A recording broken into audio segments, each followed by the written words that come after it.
Welcome to the Morning Blitz with John Abraham, Captain Cool, and the Bandiman Bailey Lowery. Call into the Neighbors Wealth Management Hotline now, 256-576-4977. That's 256-576-4977. Now, here's Captain Cool. Hello and welcome into a highly energetic Heisman Friday here in No Man's Land. John Abraham, Captain Cool, alongside the Bandiman Bailey Lowery. Hey. And Bandy, I know there's a lot of gaming stuff we want to talk about. It was a huge night for video games, but I'm going to push that stuff to the side, wait until the soggy talk at the end of the show, and we're going to get into our great conversation with one Mr. Drew DeArmond from Talkin' Ball, presented by Alumni Hall and Mercury Motors, because, well, Drew got to go out to T-Town yesterday and watch the Madison Academy Mustangs play up against Mobile Christian in that 3A state championship game. And I kind of want to talk about that one first and then possibly hop into this Heisman talk because, well, a Heisman trophy will be given out to one of the best players in college football tomorrow night. But first things first, Drew, how you doing, man? Good, guys, and that's true. I really haven't thought. I mean, we've talked about the Heisman on Talking Ball this week, but that is true. It's going to be announced on Saturday night. I still think it's going to be Jaden Daniels, and then by a pretty good margin now that Bo Nix lost the Pac-12 championship game. Now I know Michael Penix is quarterback in an undefeated number 2 ranked Washington team, but he struggled in some games down the stretch. And look, man, what we've said is, and again, if they had lost 4 or 5 games, it would have affected it. But when you're still 9-3 and your losses are to an unbeaten Florida State team that nearly made the playoff, would have been in a 12-team playoff if they didn't have idiotic leadership of the ACC, the Pac-12, and the Big 12, and then they lose to Alabama, who is also in the playoff. You can't, and even an Ole Miss squad that's in a Big Six bowl. See, that's the thing. Everybody keeps harping on LSU's 9-3 record, but look who they lost to. Yeah. It's more like who they lost to, and then what Jaden Daniels still did in said games. So his stats, you just can't ignore them. It's kind of like Tim Tebow in 2007. It's like Robert Griffin III when he won it, even though they lost 3 games. You just can't ignore the numbers. Yeah. And it's in the one of the 2 best leagues, probably still the best league in the country, the best division in college football in the SEC West. And Jaden Daniels, his improvement was just stunning. And when you think about what's the most eye-popping, he threw for almost 4,000 yards, but he rushed for over 1,000. Yeah. I mean, and again, and here's the other thing I say, guys. If you take Jaden Daniels off LSU with that horrendous defense, what do they end up? Now, Nussmeier's a good player, but you're very likely, at best, to end up 7-5, but maybe more like 6-6 or 5-7, like the Florida Gators. Because look at Graham Mertz. Graham Mertz had a good year, but they couldn't win any games. Yeah. So I just think his impact was immeasurable. I think he should be a top 10 pick in the draft now. Well, if you're going to take Anthony Richardson in the top friggin' 5, then you got to take Jaden Daniels, at least in the top 10 of this year's draft. So, again, I just think it should be Jaden Daniels. Credit to him, credit to LSU. The guy ended up being the most electric player in college football. Now, here's the thing. If Brock Bowers hadn't gotten hurt and say he ended up with 1,200 yards receiving, and if Georgia had beaten Alabama, or even if they had lost a heartbreaker like they did to Alabama, I still think he might have replaced Marvin Harrison Jr. in New York, because I still say I don't care if he's a tight end. When he's healthy and he's right, he is a unique player. He's a tremendous football player. I think, now again, you weren't even born. I was very young. I only have seen Herschel on VHS and video coverage and replays and things of that nature.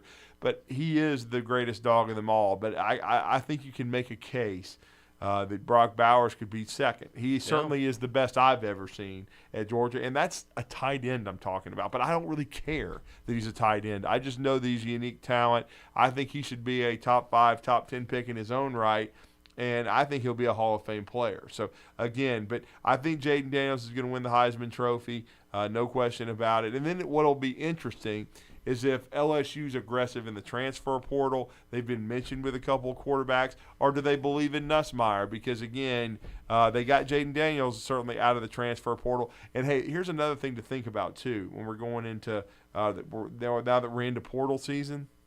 Sometimes these guys in the portal, it's the second year because they've been a full year on campus. So Florida will have second-year guys like Graham Mertz.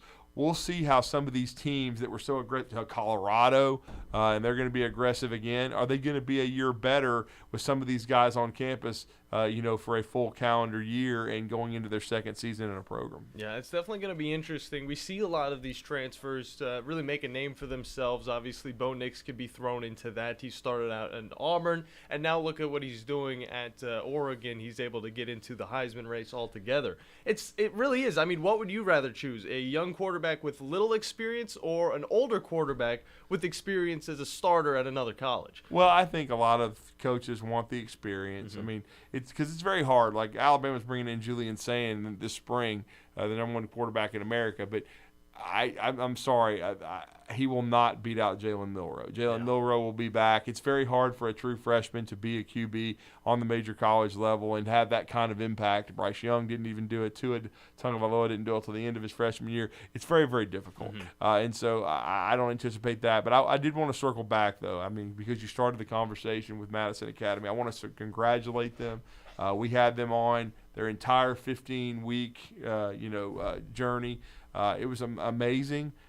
They fought yesterday. They played against a very, very talented Mobile Christian squad led by Ronnie Cottrell, who was the number one team in the state all year. Madison Academy had been number 2 for a while. These teams have been on a collision course. And, it started off, really tough for Madison Academy. They were down 14-0 in the first quarter. By the end of the first quarter, they had scored to make it 14-7. Then they tied it at 14. Gave up one of the bigger plays in the game, which was a kickoff return for 65 yards that led to a short touchdown, on 3 straight quarterback runs. And then they were down 21-14. Then the lead grew by the third quarter to 35-14. Yet the Mustangs never went away. They had so much grit and tenacity. They cut it to 35-28, and then that's when another 55-yard touchdown kind of put it away. And then Mobile Christian pulled away to win 55-28.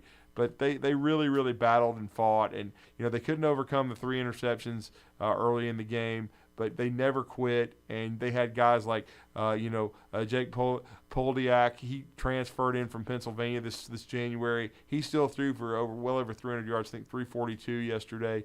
Really played well. And then Ken Cherry, what a career that young man had. I mean, he came in averaging nearly 15 yards a carry. He proved he's the real deal in the biggest game of the year in 3A football. He had 250 all-purpose yards. He had 122 receiving and a touchdown. He had 28 rushing and 2 touchdowns. He was just awesome. And then Jackson Reese. There's a dude named Jordan Matthews. You guys have to, know who that is. He played in the NFL, still does. He's still trying to play in the league. He was the all-time leading receiver in SEC history at Vanderbilt. He was really the first guy around, in the mid-2000s that in the 2010s that really got Madison Academy football on the map, where they started recruiting that school because he went to Vanderbilt, became such a great player.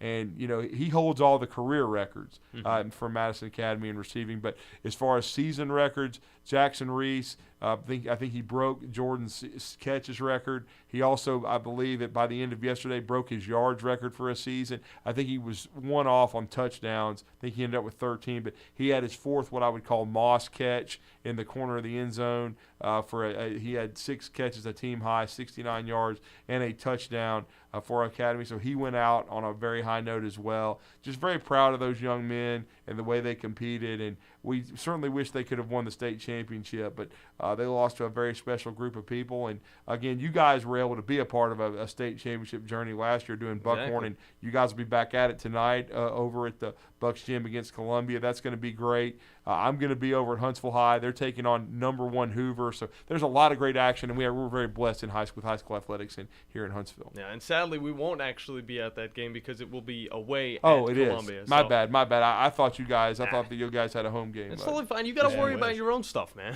Yeah. It's always how it is. I mean, he was, again, at T-Town yesterday. He's already back. He was actually on the drive last night with Tom Abraham and Wes Neighbors. So I mean, you're just jumping all around all over the place. And before we get you out of here, we do have one college football matchup this weekend. We have been talking about it a little bit for the Wacky Underdog picks. Kind of just give us your final predictions on this one in a game that Crawdad's been looking forward to all year long. Yeah, I mean, it's really been a weird journey. Our Air Force won the Commander-in-Chief's trophy. They're in the Armed Forces Bowl. But it was really weird because they started out 8-0 and I think ended up 8-4, and then I think they lost to Navy and whatever, or they lost to Army. But they ended up in the Armed Forces Bowl at 8-4. It's been just. Army got off to a rough start. I mean, they didn't have the success they wanted. I know and then I remember they lost to UMass, at home and at West Point, which was really kind of shocking and surprising. But they finished the year strong. They started playing much better football. They got a close win over Holy Cross, which I think started kind of setting them right. And now this is their Super Bowl. I mean, this is along with Alabama, Auburn, Michigan, Ohio State. Army Navy is one of the biggest, most storied rivalries in all of college athletics. It's being played in Baltimore this year, another picturesque setting. So looking forward to that. I know Jeff Monken was on with Crawdad and Steve last night, head football coach at Army, and if they could finish this year with a win over Navy, I mean, because I know it would be just a tremendous finish for them. There'd be a lot of momentum going into the off season for Army. They've really picked it up, and you got to credit them. And again, it doesn't really matter what the records is going into this game. It's been proven over time because each team is so similar in what they do and the way they play. Now, Navy had their time especially under Paul Johnson, where they were dominating the rivalry, but Jeff Monken has kind of restored things, and Army has been very, very strong. And so it's going to be another great game tomorrow, and we're honored to be carrying it on our streaming network, the Army-Navy game. We're also going to carry Alabama basketball tomorrow at 12:30. Alabama will be taking on the former number one Purdue Boilermakers. Like we pointed out on the show, they actually did lose their Big Ten opener at Northwestern, but again, they're a very, very good team. They're going to end up being a squad that's going to be, if not winning the Big Ten, they're going to be near the top, and they're going to be in the running for a number one seed. And Alabama might be without Grant Nelson, who's one of their 2 to 3 best players. He hasn't practiced. We'll see if he can go on Saturday. That'll be very difficult if they don't have Grant, even less size for Alabama. They're going to have to shoot it really, really well from 3, find a way to compete on the glass, take care of the basketball if they want a chance to beat a very well-coached Matt Painter Purdue Boilermakers squad. For sure about that. Good stuff. Drew DeArmond from Talking Ball. Make sure you guys listen to him on the Talking Ball show from 7 to 9. It's always a wonderful, energetic type of show to listen to get your morning started. We got to hop into a break. When we come back, we're going to be talking with yet another guest. This time we will get Ryan Sylvia on from VolReport.com, so don't go anywhere because you're listening to the Morning Blitz on 97.7 ESPN, The Zone.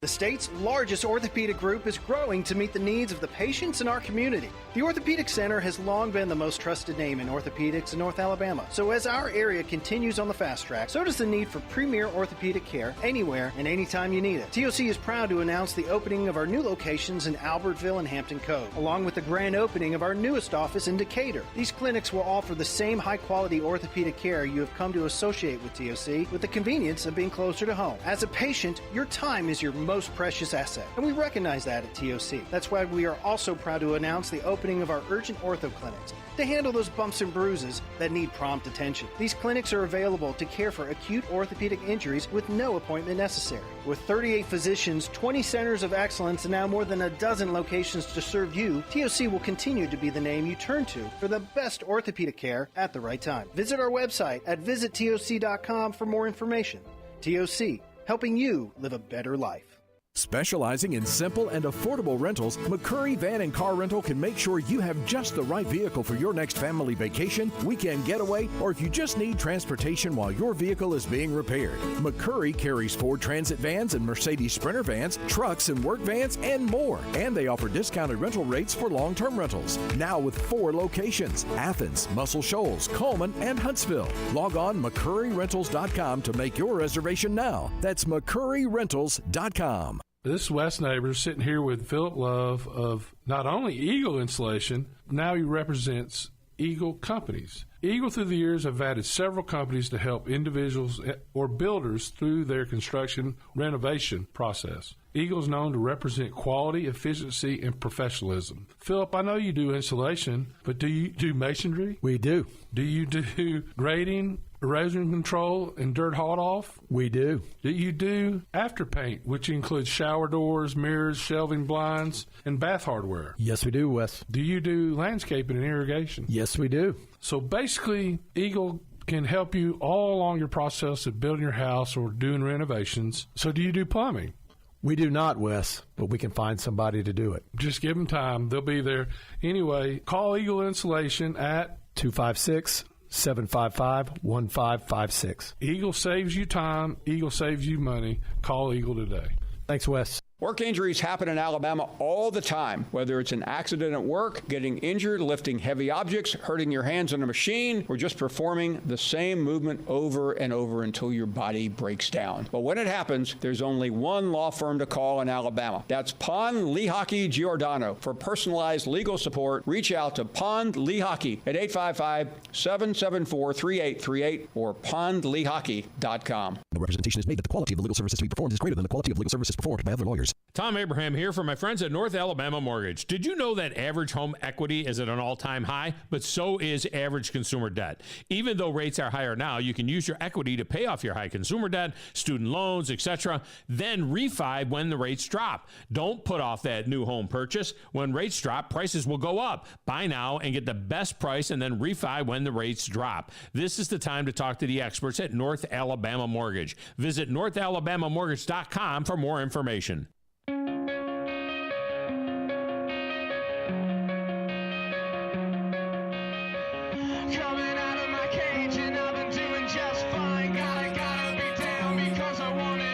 Talk about the perfect song to bring us back, Bandy. The perfect song. Because our next guest can kind of relive that one with us as we're some of the younger bucks, I would say, on the radio. We definitely grew up with that song, and we are still jamming out to it today. But welcome back, everybody, to the Morning Blitz. John Abraham, Captain Cool, alongside the Bandiman Bailey Lowery. Hey. And we had a very fun conversation with Drudy Armon about a little bit of the Heisman, about Madison Academy football, and on top of that, the one and only college football matchup we really care about this weekend, which is going to be that Army-Navy game. It's going to be a wonderful matchup, always is. But to kind of talk a little bit about Tennessee's season, because that season is almost to an end. They have, obviously, a bowl game to play in against the Iowa Hawkeyes. Is a good guest, a guy that we now both have seen in person, and that makes us all happier. It's one Mr. Ryan Sylvia from volreport.com. Ryan, it's good to talk with you again, buddy. How you doing? Good. I'm doing good. Yeah, I've met both of you guys in person now at 2 Tennessee losses, so maybe bad luck, but I'm doing all right. Well, that's the thing, though. Okay, so I can't say that we were going for MTSU or, we weren't going for either one of those teams. We really just went out. That was what Bandy was going for. But, we always go, and, whenever we have our teams playing up, we usually are undefeated. Of course, we're talking mainly about Buckhorn, the local high school team that went on to win the 6A state championship last year. But, I want to talk about that. MTSU versus Tennessee in the Von Braun Center. That's an experience that, it's very rare, at least for this town for now. And I kind of want you to just tell us how you felt about it, because I don't even know. Is this the first time you really came down to Huntsville to watch a basketball game like that? It was actually my first time in Huntsville at all. So wow. It was a cool experience to be able to hang out in the city for a night and see everything. It was a cool atmosphere. It felt like an MTSU home game in a lot of ways. There's a lot of Blue Raiders fans there. So it was a good atmosphere for basketball. I didn't know much about Huntsville when they scheduled the game, but I was excited to get out there, and it was a lot of fun. Yeah, I mean, just kind of talk about the city first off, and then obviously talk about your Lady Vols. I mean, I moved down here just 5-6 months ago, and I love everything about this city. It's not too big, it's not too small, it's just perfect, and that's what I love about it. But what do you think about this wonderful city of ours? Yeah, that was kind of the same vibe that I got. Similar reason why I like it over here in Knoxville is it's not small by any means, but it's also not New York City or anything like that. It's a nice in-between size. There seemed like there was some fun stuff to do, but you could also kind of relax and get a good little area to yourself as well. So like Knoxville in some ways, I think. But in terms of on the court, yeah, third straight loss for Tennessee.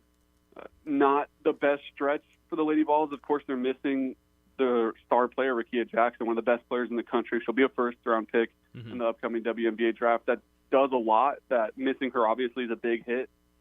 But you have to find a way to win some games without her, and it's been concerning to see how poor they've played without her. And you're missing your starting center as well against MTSU, but that's still a game you should probably go in on a neutral floor. And like I said, it was mostly MTSU fans, but still a game you should probably get in and find a way to win even without two of your starters. And they haven't been able to do it. They went up 16 in the second half against Notre Dame last week, and they weren't able to pull that game out either. So they've had opportunities despite missing Rickea Jackson. They just haven't been able to take opportunities of it. Yeah, and kind of looking at their schedule, I mean, if you could say that they've been up against some easy opponents and have this record, that's one thing. But, I mean, these guys have gone up against, a 20-ranked Florida State, an Indiana team that's also top 25, Notre Dame, and Ohio State. All of those teams are in the top 25 and have given the Tennessee Vols a test. So, I mean, just talk about their schedule.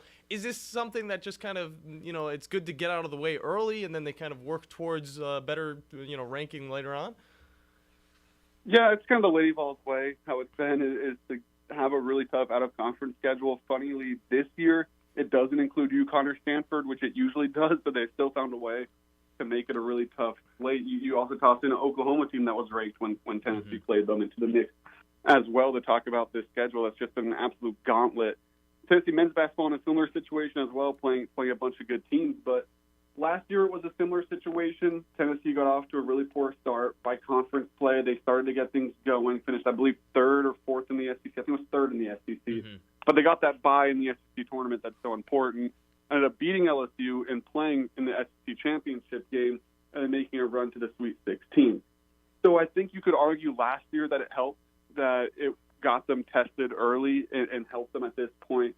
Or at the crucial point in the season when you get to March and when you get to February. But I don't know, it's tough to see because last year LSU women's basketball had one of the worst out-of-conference slates I've ever seen. They ended up winning the whole thing. So it can help you in some ways, but it'll be interesting to see if it'll help them, get them battle-tested, or if it'll kind of bring morale down that they haven't been able to get off to a very hot start.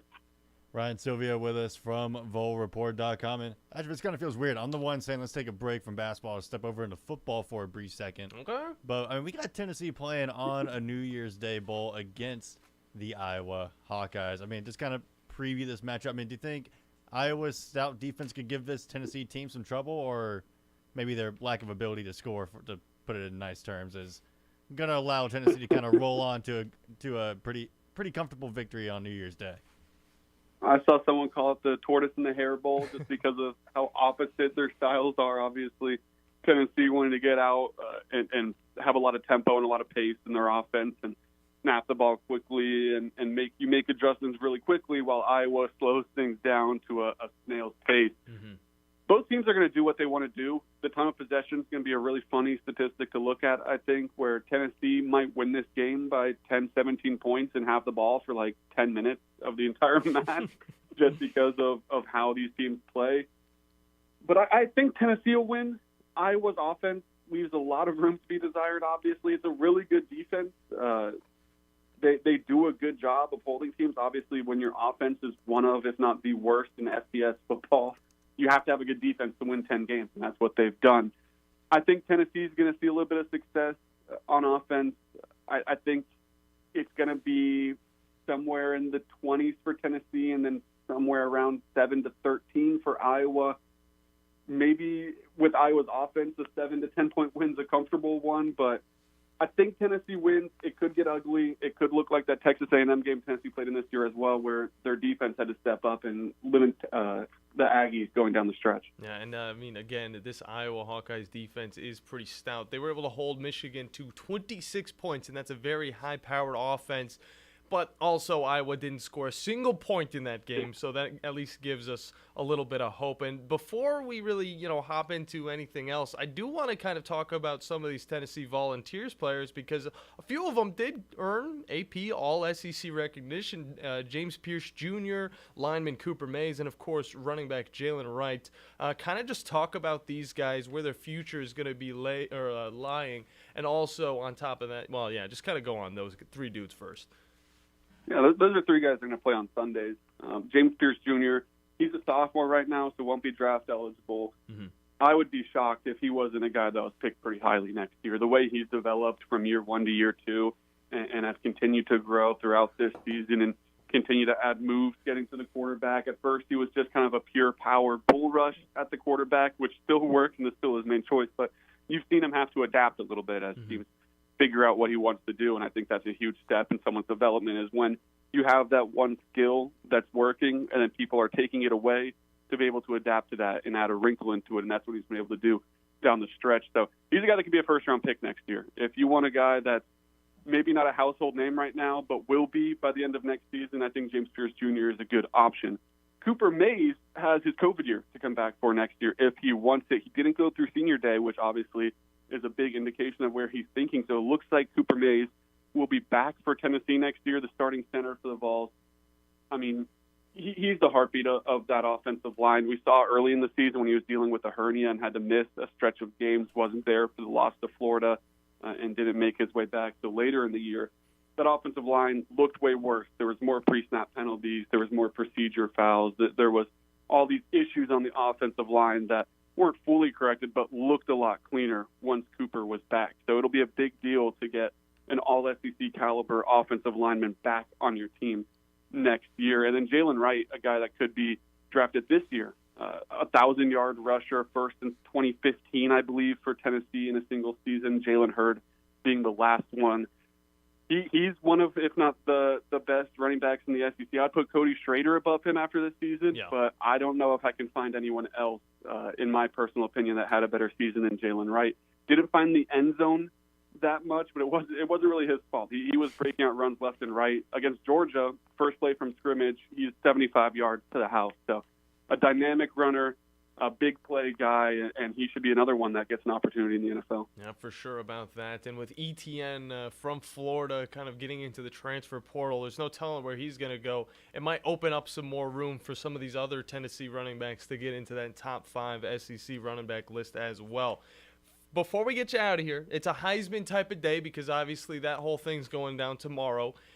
4 of the last 5 Heisman winners could potentially be from the SEC, and if we want to count Oklahoma, then also, then we could talk about 2018 and 2017 with Baker Mayfield and Kyler Murray. Just kind of talk about how big it is for a guy like Jaden Daniels to be in it, and also, what the other guys got and who do you think might end up getting it all?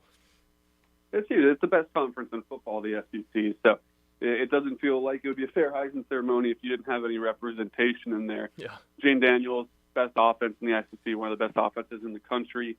Obviously, the guy that ran the whole operation. He had a phenomenal year. I think that he's probably going to be the winner. Mm-hmm. I think that he seems to be trending in that direction. For me, I would like Michael Penix Jr. I'm a big fan of him. I thought what he did at Washington was awesome. Former Vol commit, too, before the Pruitt era, and then he got pushed to the side. Obviously went to Indiana, now found his home in Washington. But I think those are the top 2 for me. I could see an argument for Jaden Daniels. I'm not talking against it by any means. I don't think that would be an atrocious choice to give him the Heisman or anything like that. But personally, I really like what MPJ's done. I think that it would be really cool for him to be able to take home that hardware for Washington. Yeah, definitely would be. I mean, there's no lacking of talent in this group of 4 going to New York. Good stuff, Ryan. It's always nice to have you on. Let the people know where they can find you online and on socials. Yeah, we're over at volreport.com on the Rivals Network. We've got a lot of content come in as we prepare for this Citrus Bowl. Yesterday, I did a recap of all of the appearances in the past that Tennessee had in Orlando. They are 4-1 right now in 5 games, so that was fun to look back at. 2 teams manned by Peyton Manning. We had one by Heath Schuler. So a lot of legends from Tennessee have played in the Citrus Bowl as they prepare for the one on January 1st. And, of course, it's basketball season as well. Men's and women's content coming. We got a top 25 matchup tomorrow against Illinois. So if you want to be prepared for that and know all about that, make sure you head over to ballreport.com. And I'm on Twitter at Ryan T. Sylvia. Good stuff, Ryan. Can't wait to talk with you again. It might be before the season is over, but can't wait to talk with you. Good stuff. I appreciate it. Thanks, guys.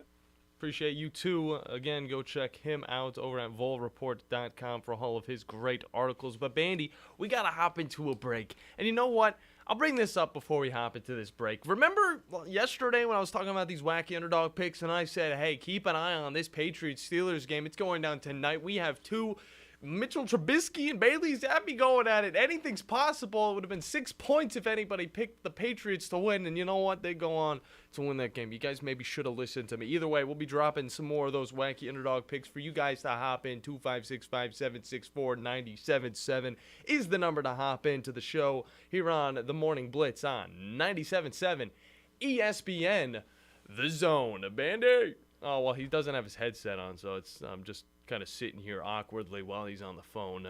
He's on the Neighbors Wealth Management hotline at the moment. Bandy, we're taking a break. I'll just sit here. I did it. You can just press the. Just there you go. Yeah, you can just. I know. I understand, Bandy.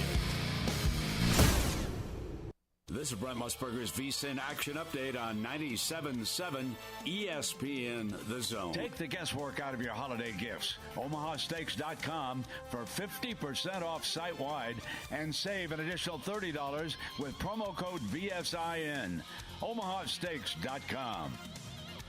NBA last night, semifinals of the in-season tournament. The Lakers rolled past New Orleans 133-89. They advanced to take on the Indiana Pacers, who beat the Milwaukee Bucks 128-119. The championship game of the in-season tournament is Saturday night in Las Vegas.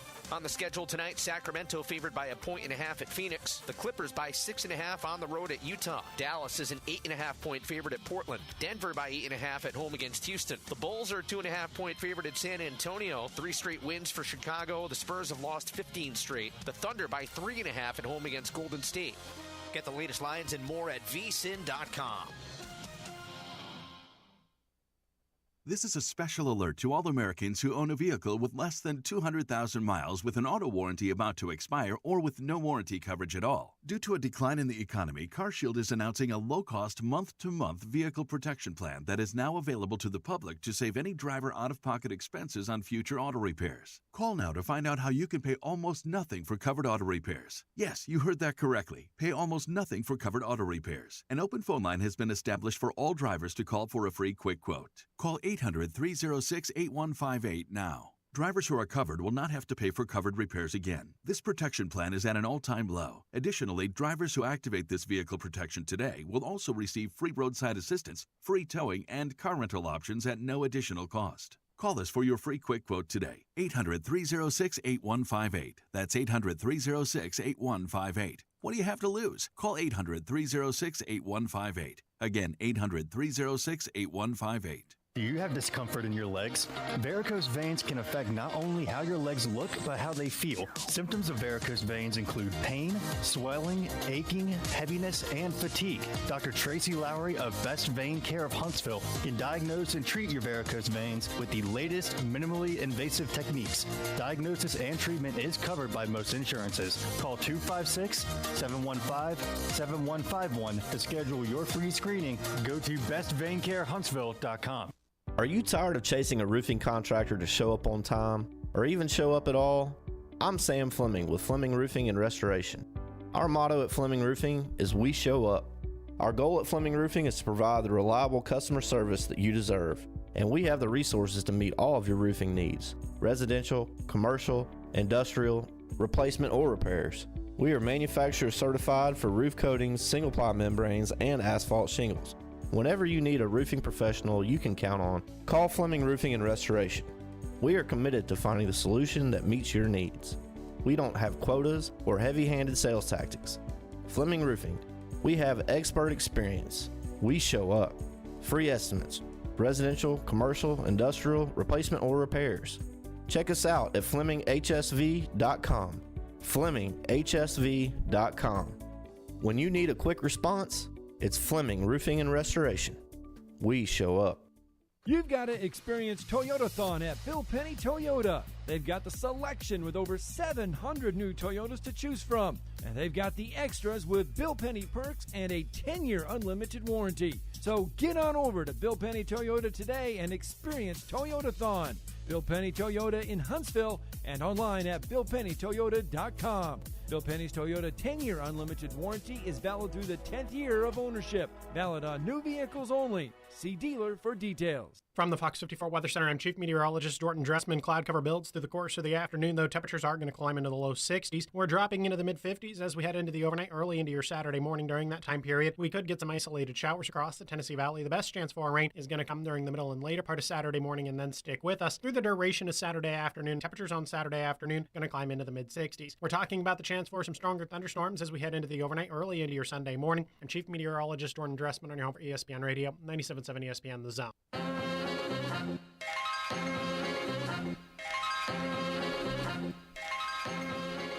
Hello, welcome back. John Abraham, Captain Cool, alongside the Bandiman Bailey Lowery here on the Morning Blitz, presented by Fleming Roofing and Restoration. The guys you need to talk to about all of your roofing needs. If you're having any roofing problems, make sure you look them up online to fill out your free quote today. You can find them at FlemingHSV.com. And remember that Fleming always shows up. Now, before we got out of the last segment, we did have a caller on, and I do want to talk to him because it's a pretty important caller. Because it's going to be focused completely around this Army-Navy football game. It's the one Mr. Crawdad. Crawdad, how you doing, man? Doing great, guys. Looking forward to the weekend Army-Navy game, and I'll give you a little more analysis on this. And first of all, I want you guys to mark something down in your calendar because Drew DeArmond rarely gets anything wrong, but he got something wrong. Okay. The Army-Navy game is not in Baltimore. It's at Gillette Stadium in Foxborough this year. You know, I remember you saying Foxborough like a few weeks ago. I remember seeing it. It kind of caught me off guard, but then again, I kind of forgot where Foxborough was at. And I know it's not. It's definitely not in Baltimore, though.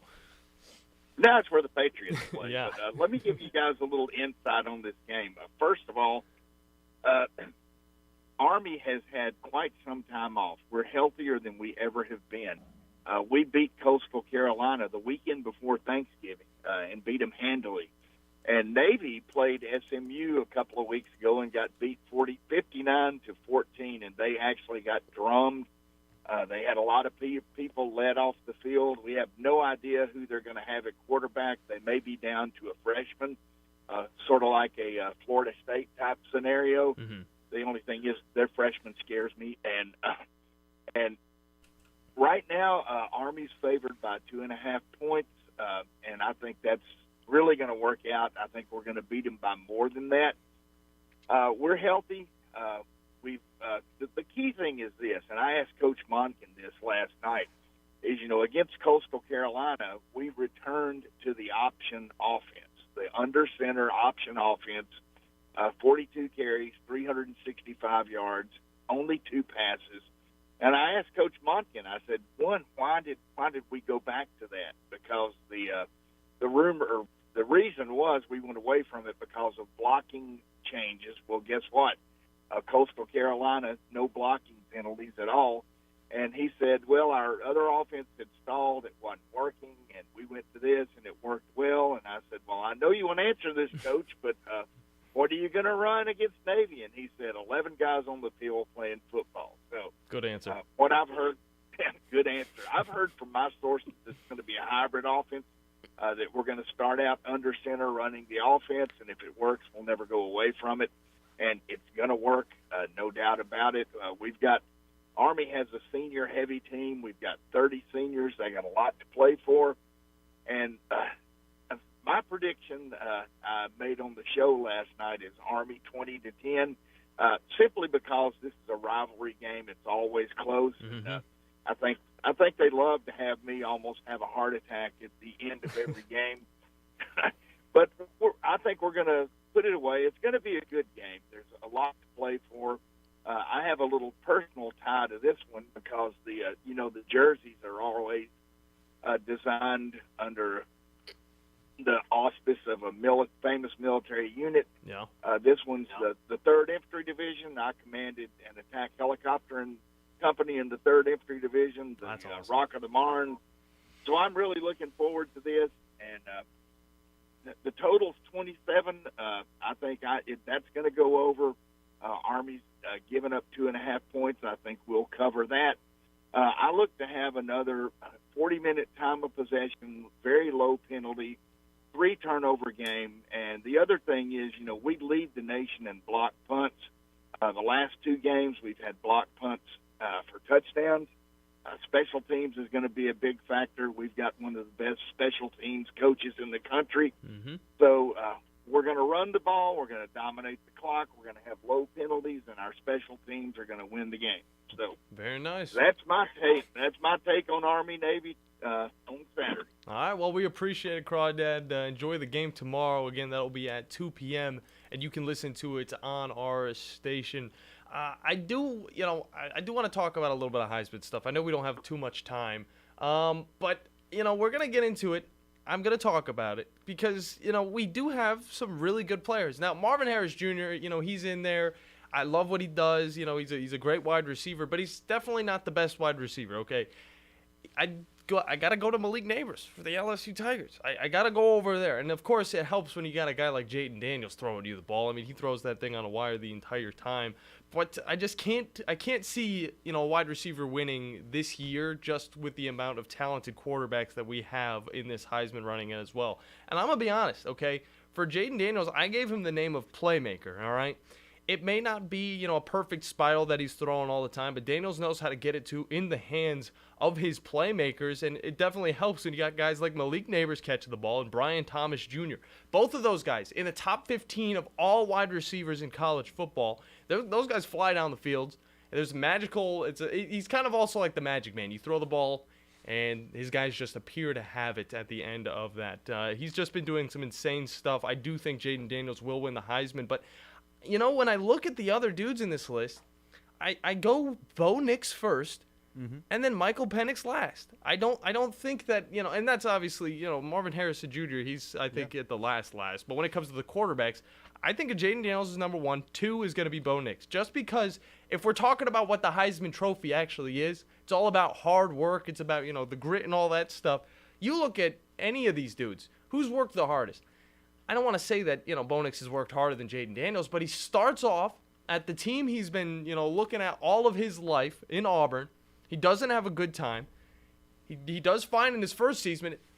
After that, though, it all goes downhill. He moves out west, and it instantly clicks for him.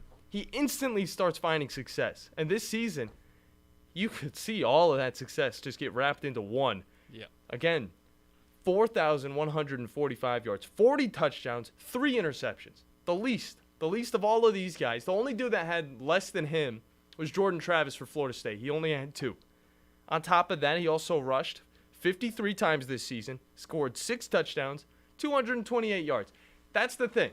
If we're looking at the stats and we're comparing them to Jaden Daniels, it's not going to be Bo Nix. It's not going to be Bo Nix. But I think we're talking about those 3 specifically, like with the 3 quarterbacks. There's honestly, I like Marvin Harrison Jr. I think he's a great wide receiver. Mm-hmm.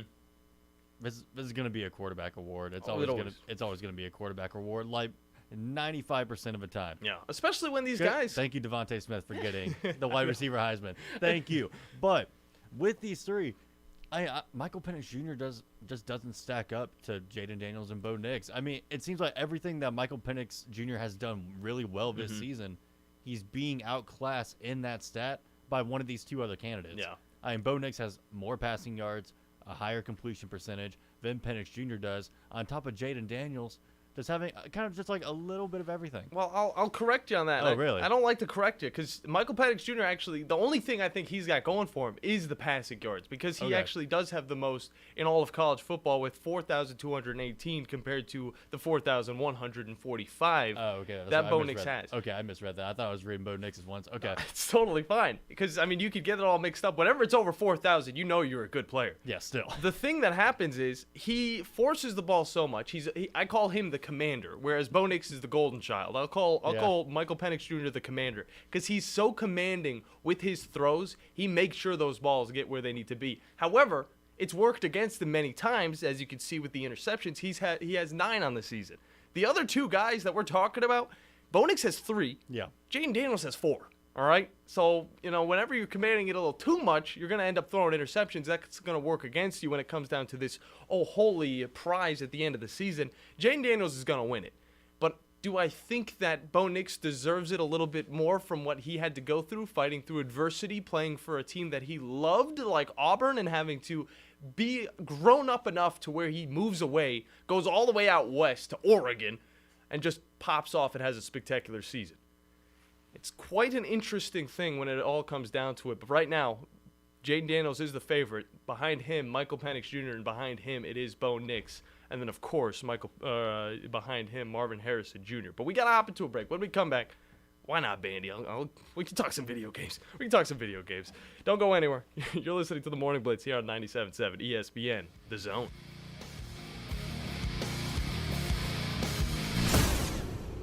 Tom Abraham here for my friends at North Alabama Mortgage. Are you thinking about home improvements? Well, use your equity now and refi later. Or use your equity to eliminate consumer debt forever, then refi to a lower rate and shorter term when rates drop. North Alabama Mortgage can also help you if you're thinking about buying an investment property or a second home at the lake or the beach or in the mountains. We have great programs to make that happen. Visit NorthAlabamaMortgage.com to learn more. That's NorthAlabamaMortgage.com. Great food and the best live entertainment is what it's all about at the Furniture Factory Bar and Grill. Head to downtown Huntsville every Tuesday for karaoke on the only outdoor karaoke stage in North Alabama. Thursday night is the Valley's longest running and biggest bike night. Food and drink specials, giveaways, and live music on the patio. And the Furniture Factory menu is fully loaded with options from steaks to salads, plus a whole lot more. Featuring a weekday happy hour that starts at 3. 619 Meridian Street, downtown Huntsville, and online at FurnitureFactoryBarGrill.com. No representation is made that the quality of the legal services to be performed is greater than the quality of legal services performed by other lawyers. This is Wes Neighbors sitting here with Stan McDonald. Stan, tell everybody why you're the best damn dirt lawyer in North Alabama. Yes, Wes, at Jacob Title and the Stanton Law Firm. You know I'm a dirt lawyer, and a lot of our friends know that, which means we specialize in real estate. Now, if you own real estate or you're buying it or you're selling it, you need to do a closing, but a lot of times there's legal issues associated with that. We're a great group to talk to. My son, Lewis McDonald, heads our commercial closing division, and we approach your real estate needs very seriously. We seek to be the premier real estate closing company in North Alabama, and we do it in such a way it shows that we're experienced, we're for your success. We like to handle your real estate needs the same way Coach Dan Reeves used to say, never let them see you sweat. And that's going to be to your benefit, too, when you visit us at Jacob Title and the Stanton Law Firm. Our website online is jacobtitle.com. If you're the kind of value shopper who waits to the end of the year because you know that's when the deals are the best, it's here. And there's no first payment for 90 days. Hi, folks. Bobby White back again for Woody Anderson Ford's Make the Holiday Bright sales event. And we've got the best selection of new and certified pre-owned Fords we've had in years. Right now, get financing as low as 2.9% for up to 72 months on 23 F-150s. America's best-selling truck for 47 years. 2.9 on F-150. And Woody Anderson Ford has over 100 F-150s to choose from. Great finance rates and no first payment for 90 days on all new Fords. We have financing as low as 1.9% for up to 60 months on 23 Explorer, Escape, and Bronco Sport 2. It's our year-end sales event, the best time of the year to buy, plus no first payment for 90 days. Your good credit through Ford Motor Credit. This offer ends December 30th. Come by and make your holidays bright at Woody Anderson Ford. We hope to see you soon. From the Fox 54 Weather Center, I'm Chief Meteorologist Dorton Dressman. Cloud cover builds through the course of the afternoon, though temperatures are going to climb into the low 60s. We're dropping into the mid-50s as we head into the overnight, early into your Saturday morning. During that time period, we could get some isolated showers across the Tennessee Valley. The best chance for rain is going to come during the middle and later part of Saturday morning and then stick with us through the duration of Saturday afternoon. Temperatures on Saturday afternoon going to climb into the mid-60s. We're talking about the chance for some stronger thunderstorms as we head into the overnight, early into your Sunday morning. I'm Chief Meteorologist Dorton Dressman on your home for ESPN Radio, 97.7 ESPN The Zone. You know, to finish off with the Heisman talk, because, you know, Chad got us talking again. Jaden Daniels, when you look at him in the SEC, being able to put up these numbers is a huge thing, okay? He's also joining an elite group of other quarterbacks who have not only won the Heisman Trophy, but have also passed for over 3,000 yards and also rushed for 1,000. That includes Lamar Jackson, who did it twice, Johnny Manziel, Kyler Murray, Jalen Hurts, etc. Kyler Murray was one of the only ones that had over 4,000 yards passing, and also the rushing yards, of course, of that. But, again, 3 of those guys ended up winning the Heisman Trophy. But, you know, similar to the Heisman Award that's going on tomorrow night, we also had the Gaming Awards this past night. And me and Bandy were definitely watching that. Bandy, I know you want to talk about it. I know I want to get home and play some Fortnite Lego. Kind of just talk about these awards, man, before we get out of here on a fun Friday. I'd say it was a good show overall. A lot of good reveals, a lot of heartfelt stories with the award winners. I mean, hey, one of the guys for the Game of the Year, Baldur's Gate, was talking about how one of the developers sadly passed away about a month ago and couldn't be there for the show. And I mean, overall, good experience. What got me, though, we had talked about this game a little bit with one Mr. Joe Hunk from the Gamer Zone. Spider-Man 2. Yeah. Nominated for 7 awards, didn't win a single one. Yeah. And I know a lot of people listening on top of that have probably played this one over some of the other games as well, just because of how popular it is. But to just kind of run through it, this year was stacked. It was very stacked. It was stacked with competition. Similar to the quarterbacks in the Heisman Trophy winner. Hey, Game of the Year. The only one I have not played. I have not played Spider-Man 2. I don't own a PlayStation 5. And I have not played the new Mario game. Alan Wake 2. This is the Game of the Year nominees. Alan Wake 2 has been like playing through a piece of art. Yeah. That's all I can say without spoiling anything. But go out and play this game. Yeah, definitely looks like a heck of a story in that one. Baldur's Gate 3 should not be technically possible. Like, it should not exist right now and work as well as it does. Because I've never played anything else that gives you so much freedom to where if you think you can do something, like, oh, can I put this explosive barrel next to this camp and take out 5 enemies at once and just skip this fight entirely? You can do that. And there's still dialogue for it, too. Yeah. And guess what? The game accounted for you doing this and presents you with something new. Mm-hmm. Like, it continues to baffle me how this game works, and it's a one-of-a-kind experience. Yeah. Spider-Man 2, again, haven't played. Resident Evil 4 Remake, the best Resident Evil remake Capcom has done, and a perfect homage to the original game in the first place. Continues that high quality, and the Legend of Zelda game, I mean, come on. Yeah. It's fantastic. It was winning some awards itself, so. Yeah. I mean, the music, oh my goodness.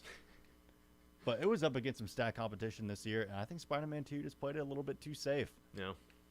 A lot of retread. A lot of the same elements that were from the first game. They improved on a lot. They did improve on a lot, but it was the same thing as not really adding in enough new content to make it stand out compared to what it was up against. Yeah, for sure about that. And then also looking at the best ongoing game. Look, I just got into Fortnite just because John was playing it with his girl and all that stuff. So I was like, okay, fine, I'll give it a chance. Hey, I'm still waiting for the NFL and NBA jerseys to come back. I know. To say that, Cyberpunk 2077 is, continued to be a little bit better than it was when it came out is an understatement, because it's definitely a lot better than when it first came out. But to say it's better than a game like, Fortnite, which I know it sounds really cringy just to say that out loud, it's tough. It's tough because Fortnite's constantly changing. It's always changing, whereas Cyberpunk had to fix itself from being 6 feet under to finally throwing these DLCs at us, throwing these new changes to finally give us a little bit of the freedom we expected when the game first came out. Like, the game has turned into something fantastic. It's amazing. It's amazing. Yeah, the new DLC is incredible. But when it comes to games that are always changing, always updating, I mean, we just got pretty much 2 new games inside of Fortnite on top of all of the created games that all the fans have made and all that stuff. I'm so excited to play Lego Fortnite that it's not even funny, all right? And then on top of that, they're coming out with a racing game today as well. So again, you know, even with the whole Game Awards going on, they're still dropping stuff for us to enjoy and play. You know what? I was glad to see one of my favorite games from last year. It came out in January too. Hi-Fi Rush did win the award for Best Audio Design because the whole thing is built around music. The whole thing is synced to the background music and the music going on. It is amazing. There you go. That's your play-by-play for the year. For me and the Bandiman, wonderful, wonderful fun Friday. Not a lot of college football to look forward to, but we do have the Army-Navy game. And on top of that, Bama basketball as they face off against Purdue. And on top of that, the rest of the NFL slate, as well as the Heisman Trophy ceremony. Still a lot going on this week. What am I going to be doing? I'm going to be playing a Lego game in Fortnite. For me and the Bandiman, we'll see you guys on Monday. Enjoy the weekend. We'll see you next time here on the Morning Blitz. The kitchen is the heart of any home. It's where the family gathers. It's where kids discover